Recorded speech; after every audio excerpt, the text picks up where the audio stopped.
Assalamualaikum warahmatullahi ta'ala wabarakatuh.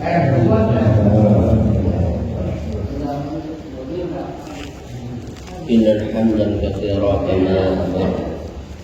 Asyhadu an la ilaha illallah irhaman liman jahada wa kafar. Wa asyhadu anna Muhammadan abduhu wa rasuluhu wa habibuhu wa khaliluhu sayyidil khalqi wal amr. Assalatu wassalamu ala rasulillahi nabiyyina Muhammadin alladzi ursila rahmatan lil alamin. Wa sallallahu alaihi wasallam wa alihi wa azwajihi wa auladihi wa dzurriyyatihi wa ummati ila yaumiddin. Amma ba'du.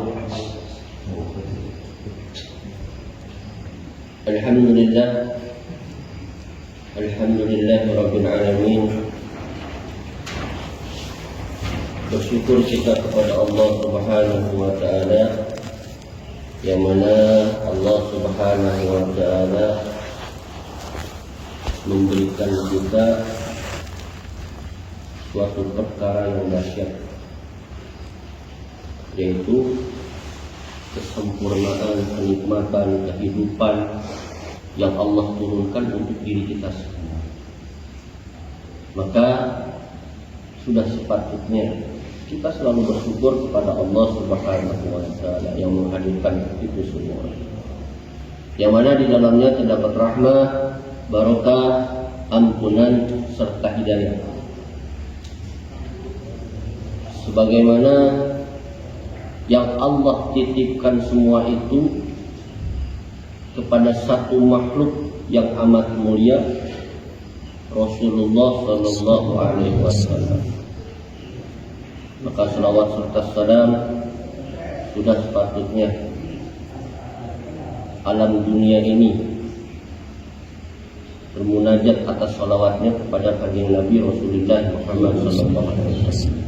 Semoga salawat pula sampai kepada keluarga, para sahabat, para tabi'in, hingga kepada para alim ulama dan para dai-dai, yang mana para alim ulama dan dai telah mewakafkan kehidupannya untuk berjuang di jalan agama, meneruskan perjuangan Rasulullah sallallahu alaihi wasallam. Sidang maghrib yang insyaallah dimuliakan oleh Allah Azza wa Jalla.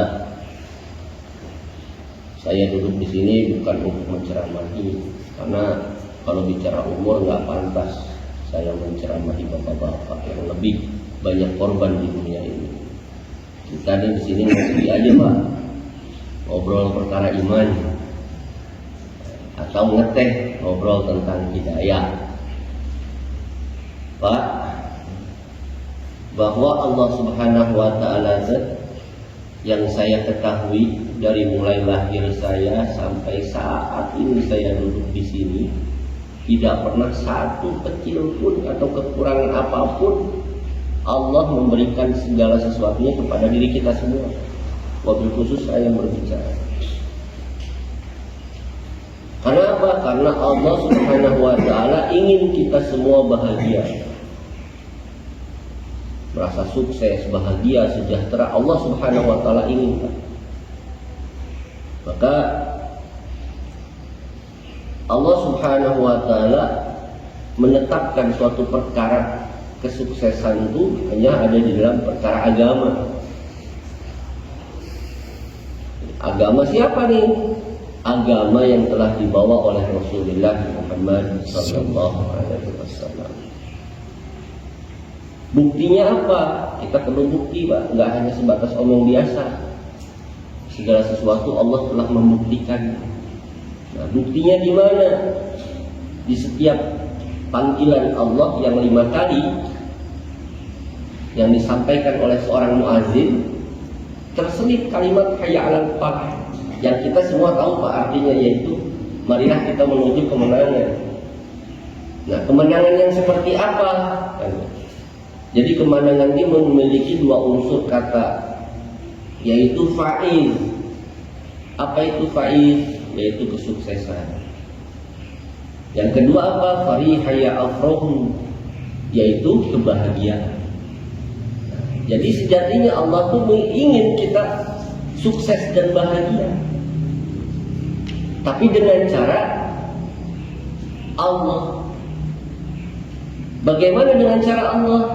Maka Allah menurunkan suatu perkara, yaitu perintah agama yang dibawa oleh Rasulullah SAW. Buktinya di mana? Di Al-Quran. Al-Quran adalah buku petunjuk untuk kita semua. Seperti halnya contoh kita beli TV, pasti dikasih manual booknya, buku petunjuk untuk kita mengerti bagaimana mengoperasikan TV. Kita beli handphone, ada bukti petunjuknya. Kalau ingin bahagia dan sukses, maka kembali kepada Quran. Kalau misalkan nggak ngerti apa makna Quran, apa sesungguhnya Quran, maka Allah Subhanahu Wa Taala memberikan satu wujud manusia seperti halnya kita, namun beliau adalah makhluk yang mulia. Siapa? Rasulullah, dengan ucapannya itu hadisnya. Nah, dengan perkara hadis ini, Rasulullah membimbing diri kita untuk mencapai kesuksesan dan kebahagiaan. Bahkan dikatakan beberapa, satu pahala akan dilipat gandakan. Nah, buktinya mana? Kok dilipat gandakan aja? Harus ada buktinya nih. Nah, dari awal mula perkara, yaitu Allah Subhanahu Wa Taala mencintai perkalian. Karena apa? Dari awalnya Allah akan melipat gandakan. Allah akan melipat gandakan. Di dalam perhitungan 1 kali 1 sama dengan 1, Pak. Kita udah semua pasti tahu 1 kali 1 sama dengan 1. Kalau pertambahan 1 tambah 1 sama dengan 2. Disinilah Allah menguji. Allah suka sama perkalian, bukan pertambahan. Allah suka dengan perkalian, bukan pertambahan. 1 kali 1 sama dengan 1, 1 tambah 1 sama dengan 2. Karena kita selaku manusia, saya sendiri wabil khusus, dulu Pak, mengedepankan nafsu, saya akan pilih 2. Dulu saya memilih 2. Karena apa? Hasilnya lebih banyak daripada yang perkalian. Itu fenomena yang kita hadapi di dunia ini, Pak. 1 tambah 1 sama dengan 2, 1 kali 1 sama dengan 1. Pasti kita milih yang lebih banyak secara manusiawi. Ternyata Allah, kata Allah, pilih perkalian, tapi tetap saja kita memilihnya penambahan. Dari mulai punya sesuatu ingin nambah lagi, dari punya sesuatu ingin nambah lagi. Manusiawi, Pak, nggak ada yang salah. Cuman kata Allah, pilihlah perkalian. Kenapa harus perkalian? Karena perkalian ada di dalam agama. Nanti ketika kita mengamalkan satu agama dengan dunia, kalau agama kita istiqomah, 2 kali 2 sama dengan 4. 2 tambah 2 sama dengan 4. Sudah mulai disejajarkan. Ini rumusannya. 2 kali 2 sama dengan 4, 2 tambah 2 sama dengan 4. Kalau kita tambah istiqomah, menegakkan suatu perkara syariat agama yang telah dibawa oleh Rasulullah dengan sesungguh-sungguhnya, dengan setawaduh-tawaduhnya, maka apa? 4 kali 4 sama dengan 16. 4 tambah 4, dunia sudah tinggal, Pak, jauh. Apalagi nanti perkalian 16 kali 16, 16 tambah 16, makin jauh lagi, Pak. Dari perhitungan. Tapi wujud nyatanya di mana, Pak? Kan harus tahu dong, nggak hanya sebatas iman. Seperti halnya Nabi Allah Ibrahim alaihissalam mengimankan sesuatu perkara, nggak hanya sebatas oh iya, enggak. Tapi melihat matahari, apakah ini Allah? Apakah ini Tuhan? Oh bukan, dinafikan. Melihat bulan, oh bukan. Melihat bintang, oh bukan. Maka suatu perkara kita perlu bukti. Buktinya di mana? Ada di tangan bapak-bapak sekalian. Ada di tangan-tangan kita sekalian. Yang hari-hari kita kerjakan. Di mana? Di dalam pertanian. Apa buktinya? 1 biji jagung dikali 1 nanam. Berapa jagung yang Allah tumbuhkan? Ratusan. Ketika dikumpulkan bahkan ribuan. 1 biji buah dikali 1 nanam, berapa buah yang turun? Belum pada panen berikutnya, belum pada musim-musim berikutnya. Ini bukti di mana Allah Subhanahu wa taala ingin kita sukses dan bahagia. Cuman kenapa kita selalu merasa keluh kesah, merasa tidak sukses? Karena Pak, yang saya rasakan dulu, tidak ada rasa syukur Pak di dalam agama. Jauh kepada kalimat la ilaha illallah, jauh. Ternyata apa? Ketika saya masuk ke jalan agama dengan mulai menegakkan sholat, menegakkan zikir, ikut kepada arahan daripada dakwah, Masya Allah Pak, yang saya rasakan adalah ketenangan hati, kebahagiaan dalam rumah tangga, mewujudkan amal agama di hati istri, di amal seorang istri, tidak ada tuntutan oleh istri, maka kita bahagia. Istri paham agama, tidak ada tuntutan. Kenapa? Paham bahwa Allah Subhanahu wa taala menjanjikan suatu perkara yang pasti terjadi. Salah satu contoh, kematian. Itu pasti akan terjadi. Mau orang kaya, mau orang miskin, mau siapapun, mau ulama, mau jenderal, pasti akan mengalami kematian. Ini janji Allah. Yang itu yang fenomena kita lihat di dalam kematian. Tapi nyatanya di dalam perjalanan Allah Subhanahu wa taala selalu memberikan kita kebahagiaan dan kesuksesan di dalam segi harta. Hanya saja kita dulu terlalu mengedepankan satu perkara, apa itu? Gaya hidup.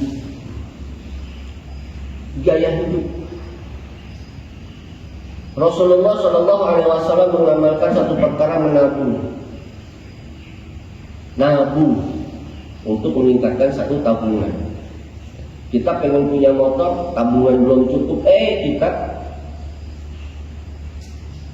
leasing. Harusnya punya 2 motor, ternyata hanya sebatas kita dapat 1 motor. Ternyata apa Pak? Gaya hidup. Maka kalau ingin sukses, bahagia, sejahtera, kembali kepada cara Rasulullah SAW. Bukan hanya sebatas insya Allah, tapi ini adalah janji Allah. Seperti halnya kemarin Pak Kiai di depan berbicara bahwa satu saja kita itikaf dari maghrib kepada isya, Allah akan memberikan kita istana yang bermutiarakan, zamrud. Itu janji Allah. Kalau misalkan seandainya nih Pak, ucapan Kiai ini tidak terbukti nanti dilaksanakan, seandainya yang dituntut Pak Kiai atau Allah Pak? Yang dituntut Pak Kiai atau Allah? Tuntut Allah Pak. Kenapa? Kita punya hak. Karena kita diciptakan oleh Allah. Makanya Allah untuk nyumpanan orang di alam dunia. Ini janji Allah. Maka kalau Allah sudah berjanji, tidak akan mungkir. Tidak seperti kita manusia selalu mungkir. Maka hadirin yang insyaallah dimuliakan oleh Allah Azza wa Jalla, di dalam kalimat fariha ya afrahu faiz, ya kan, menuju daripada kesuksesan dan kebahagiaan. Salah satu contoh ayatnya itu ada di Alif Lam. Zalikal kitabul la raiba fihi hudal lil muttaqin alladzina yu'minuna bil ghaibi wa yuqimunas shalah. Jadi kuncinya ada di salat. As-salatu imanuddin, as-salatu miftahul jannah. Kalimat jannah ada surga dunia, ada surga akhirat.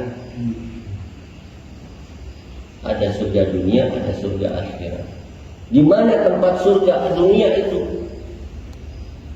Di dalam naungan Allah, yaitu di dalam masjid.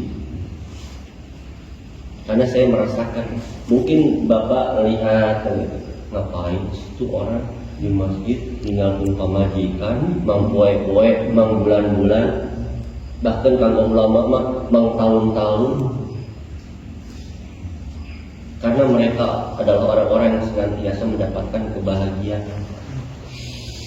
Kalau nggak dapat bahagia, mereka nggak akan seperti itu, Pak. Meninggalkan cicing di rumah, buka warung, buka usaha, mengedepankan daripada usahanya. Ternyata apa? Ternyata tidak. Kita bekerja di sini, junjungannya Allah, bukan manusia, Pak. Junjungannya Allah langsung, bukan manusia. Karena apa? Manusia masih kena diberi rezeki, tapi Allah nggak ada yang memberi rezeki. Karena Allah yang memberikan kita rezeki. Allah ya Razik. Jadi yang memberikan kita rezeki adalah Allah. Jadi junjungan kita adalah Allah. Kalau saya bekerja kepada Bapak, Bapak ada sebabnya terjadinya rezeki saya yang dikasih diamanahi oleh Allah Subhanahu wa taala. Nah, semua itu perlu diyakini. Bagaimana cara kita meyakini? Nah, maka perlu diulang-ulang, Pak. Dimuzakarahkan, diulang-ulang. Al-hayatul insan birru, al-hayatul dunya bid-din, al-hayatul jin bil ilmi, al-hayatul ilmi bil muzakarah. Hidupnya manusia dikarenakan adanya ruh, hidupnya dunia dikarenakan adanya agama, hidupnya ada agama dikarenakan adanya ilmu, hidupnya ilmu dikarenakan muzakarah. Diulang-ulang. Hari-hari diulang-ulang sholatnya gitu terus, diulang-ulang bacaannya eta diulang-ulang. Sampai kapan? Sampai bighorgir, nafas kita Pak ada di tenggorokan. Dengan berharap man mata wa ilamu annahu la ilaha illallah dakhala jannah, kata Allah.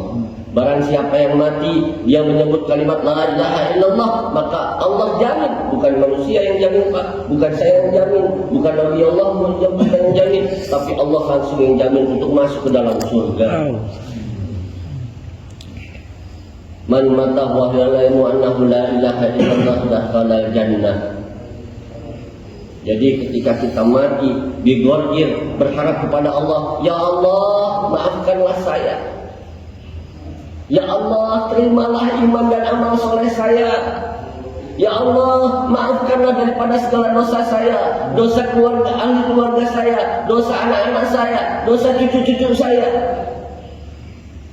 Masih diberikan kesempatan, Pak, sebelum nafas ini tertarik, sebelum bighorgir naik turunnya ruh kita di tenggorokan, masih diberi kesempatan, Pak. Cuma kita mau nggak ngambil kesempatan itu. Kapan? Selagi kita masih sehat, selagi kita ingatan kita masih normal, selagi kaki kita masih kuat, selagi tangan kita masih kuat dalam menggenggam, selagi tangan kita masih mampu mengangkat Allahu Akbar.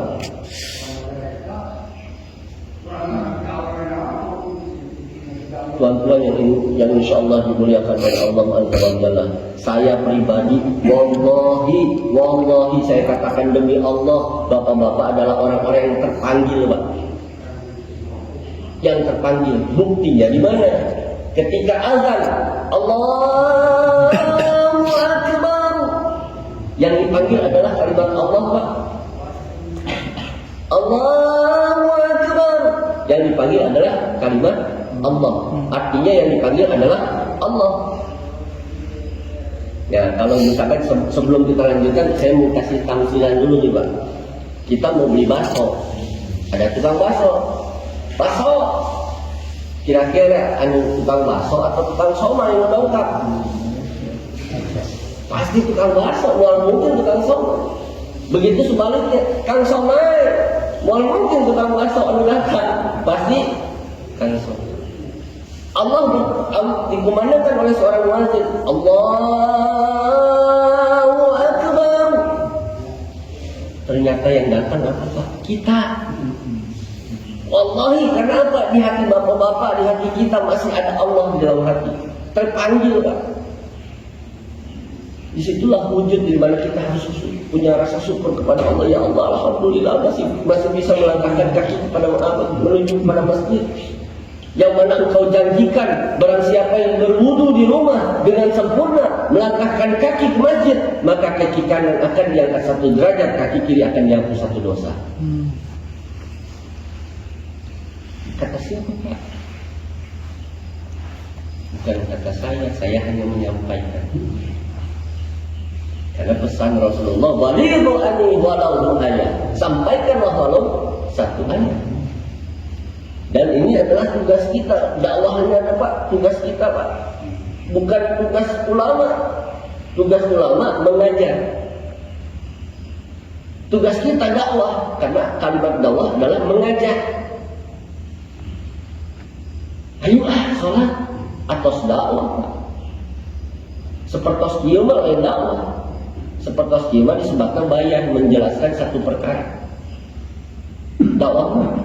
Assalamualaikum Pak, yuk atas waktunya sholat, saya ke dakwah. Walaupun yang sebatas, ayo sholat, tos dakwah.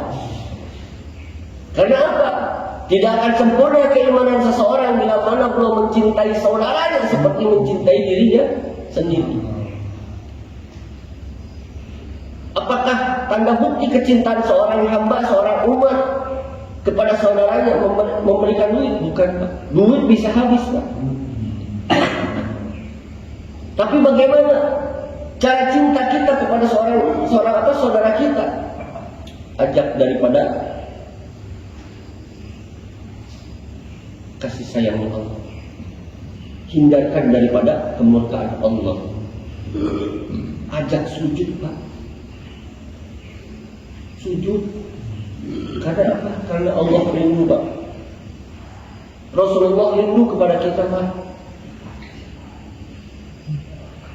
Saking Allah rindunya, Allah mengiming-imingi pahala dengan berlipat-lipat ganda Pak. Biar apa? Biar kita mau. Ayo kemari. Allah ingin Pak bertemu dengan kita. Bahkan kenikmatan tertinggi di surga adalah bertemu dengan Allah. Nanti Rasulullah nunggu Pak di Telaga Kausar, ingin menyuapi kita dengan tangan kanannya Pak. Mana umatku, mana saudaraku? Dikatakan kita adalah saudaranya Rasulullah, bukan sahabat. Kita adalah saudara. Aku rindu kepada saudaraku. Bukankah kami saudara kamu ya Rasulullah? Bukan, kau adalah sahabat. Siapa saudaramu ya Rasulullah? Umat akhir zaman. Dia beriman kepada aku namun dia tidak melihat aku. Kita tidak melihat Rasulullah Pak, tapi kita yakin bahwa Rasulullah itu ada. Kita yakin bahwa Rasulullah itu rindu kepada kita. Kita yakin bahwa Rasulullah akan memberikan syafaat kepada kita. Cuma kitanya yakin atau tidak.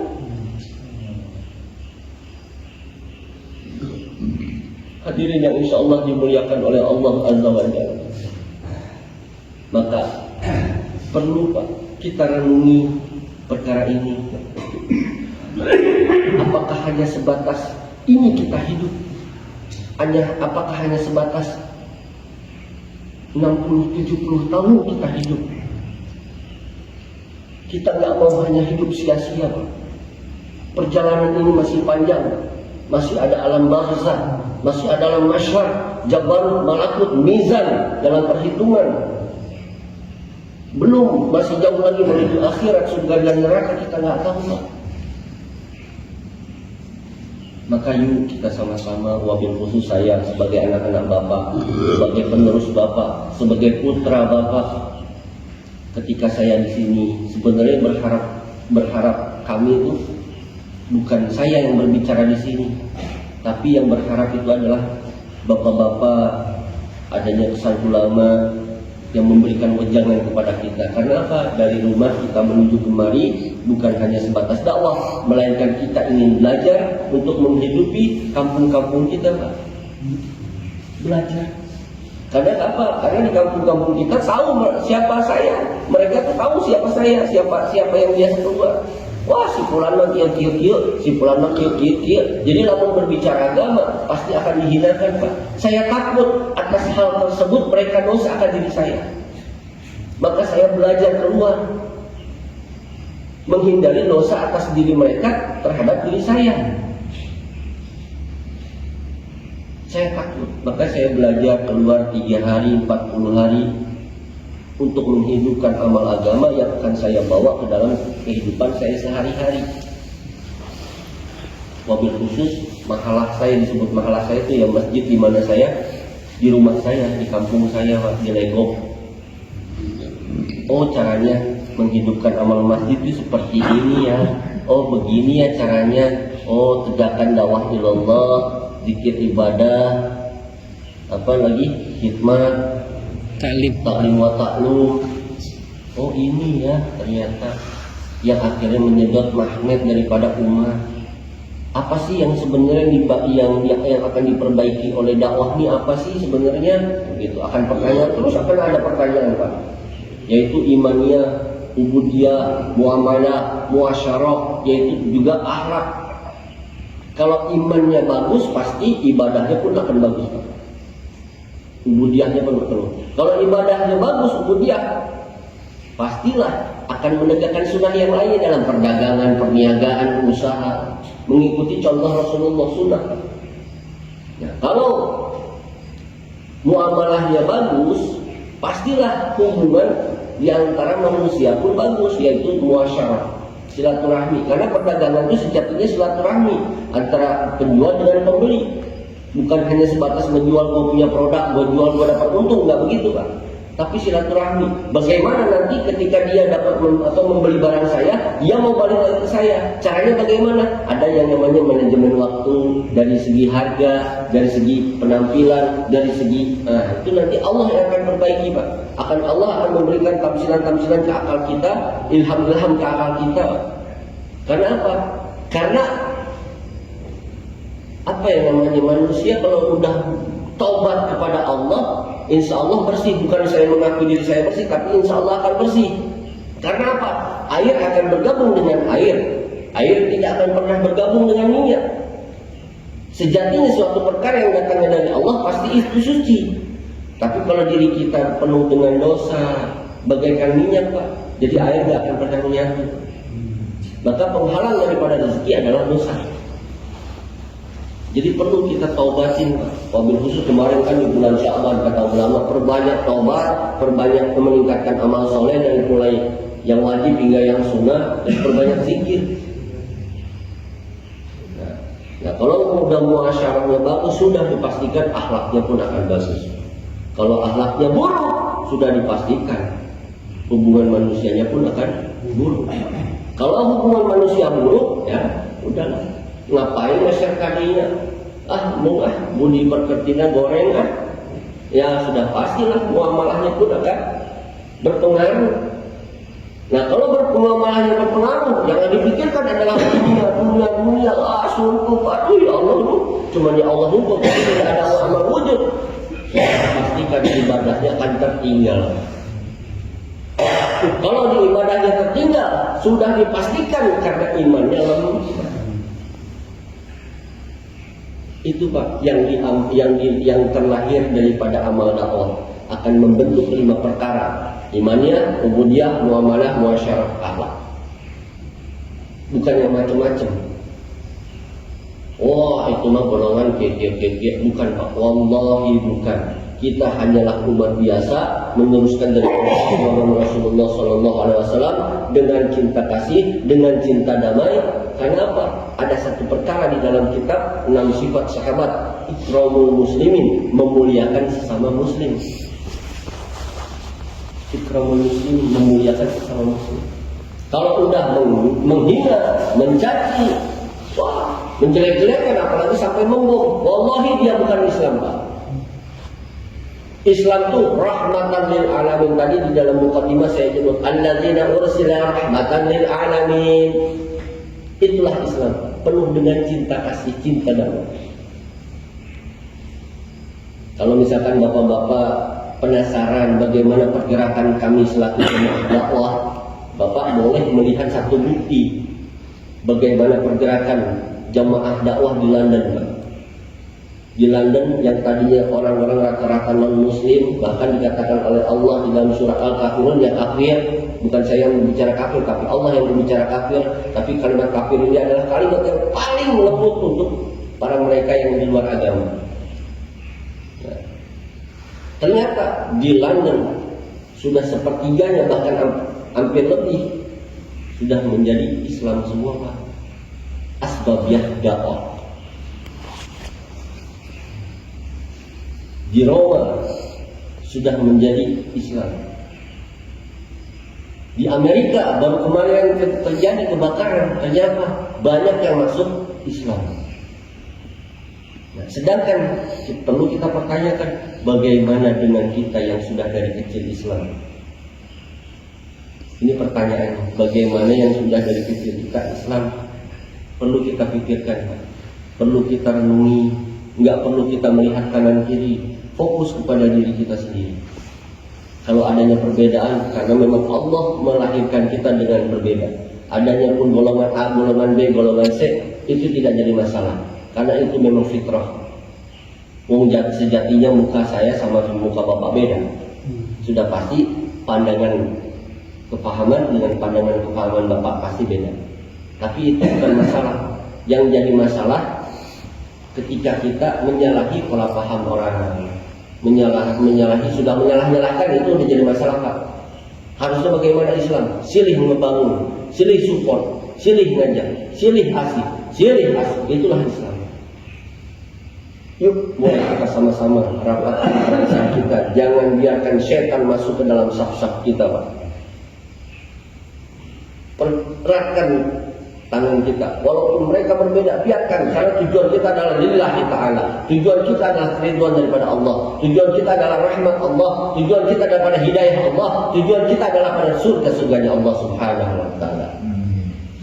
InsyaAllah saya akan kembali lagi, Pak, kalau diizinkan. Kalau nggak diizinkan ya saya akan silaturahmi lagi ke Bapak. Gitu, Pak. InsyaAllah mungkin sampai saat ini aja dulu. Kebanyakan berbicara akan mengeraskan hati saya. Ya insyaallah dengan sedikitnya amal, semoga Allah subhanahu wa ta'ala menerima daripada segala amal kita. Allah menurunkan daripada rahmat-rahmatnya, Allah akan menurunkan daripada keberkahannya. Yang memiliki hajat, semoga Allah subhanahu wa ta'ala menunaikan daripada segala hajat-hajat kita. InsyaAllah kita tutup dengan doa kifaratul majlis. Subhanakallahumma wa bihamdika asyhadu an la ilaha illa anta astaghfiruka wa atubu ilaik. Assalamualaikum warahmatullahi taala wabarakatuh. Mohon maaf lahir batin ya.